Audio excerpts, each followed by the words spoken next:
Cầm chay tinh tractor ឬ tinhលុយសុទ្ធ tractor តាមមួយណាល្អជាង ការទិញ tractor គឺជាការសម្រេចចិត្តដ៏ធំមួយសម្រាប់កសិករ ក្រៅពីជម្រើសម៉ាកនិងកម្លាំងសេះនៅមានសំណួរសំខាន់មួយទៀតគឺគួរបង់ជាសាច់ប្រាក់ឬយកកម្ចី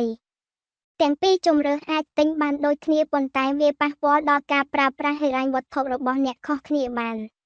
ជម្រើសទី1 ការទិញជាសាច់ប្រាក់ គុណសម្បត្តិ គ្មានការប្រាក់តម្លៃដែលឃើញគឺជាតម្លៃដែលបង់ ខ្លាយជាម្ចាស់ពេញលេញភ្លាមៗដោយមិនចាំបាច់ពាក់ព័ន្ធនឹងធនាគារ គ្មានសម្ពាធបង់ប្រាក់ប្រចាំខែសូម្បីនៅរដូវកាលរកមិនបាន មានអំណាចក្នុងការចរចាកាន់តែខ្លាំងជាមួយអ្នកលក់ព្រោះអ្នកលក់ចង់លក់លឿន គុណវិបត្តិ ត្រូវការមូលធនច្រើននៅដើមដំបូង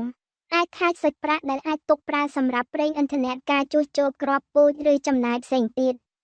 អាចធ្វើឲ្យអ្នកពន្យាពេលការលៃលកទិញសម្ភារៈផ្សេងទៀត ជម្រើសទី2 ការទិញតាមរយៈកម្ចី គុណសម្បត្តិ រក្សាទុកសាច់ប្រាក់សម្រាប់ប្រតិបត្តិការប្រចាំថ្ងៃនិងករណីអាសន្ន អាចទទួលបាន tractor ល្អជាងឬសមត្ថភាពខ្ពស់ជាងបានឆាប់ជាងការសន្សំរាប់ឆ្នាំ ការចំណាយរំលោះត្រូវបានចែកជាខែៗ សមស្របតាមរដូវប្រមូលផល ជួយកសាងប្រវត្តិឥណទានដែលមានប្រយោជន៍សម្រាប់កម្ចីកសិដ្ឋានពេលខាងមុខ គុណវិបត្តិ អ្នកត្រូវបង់ការប្រាក់បន្ថែមលើតម្លៃ tractor ធ្វើឲ្យតម្លៃសរុបកើនឡើង ការបង់ប្រាក់ប្រចាំខែ ឬប្រចាំរដូវគឺជាកាតព្វកិច្ចហេ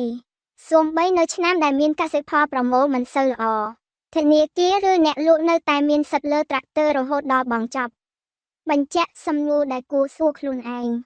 1. លំហូរសាច់ប្រាក់របស់ខ្ញុំមានស្ថិរភាពប៉ុណ្ណា ចំណូលតាមរដូវកាលធ្វើឲ្យការបង់ប្រាក់កម្ចីថេរមានហានិភ័យខ្ពស់ជាង 2. អត្រាការប្រាក់ដែលខ្ញុំទទួលបានគឺប៉ុន្មាន អត្រាទាបអាចធ្វើឲ្យការទិញតាមកម្ចីមានតម្លៃស្ទើរស្មើនឹងសាច់ប្រាក់ក្នុងរយៈពេលវែង 3. ខ្ញុំនឹងប្រើ tractor នេះរយៈពេលប៉ុន្មាន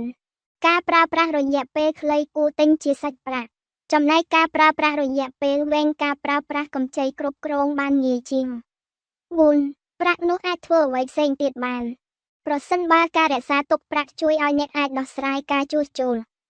ឬពង្រីកអាជីវកម្មផ្នែកផ្សេងនោះការទិញតាមកម្ចីអាចសមនឹងការប្រាក់ដែលបង់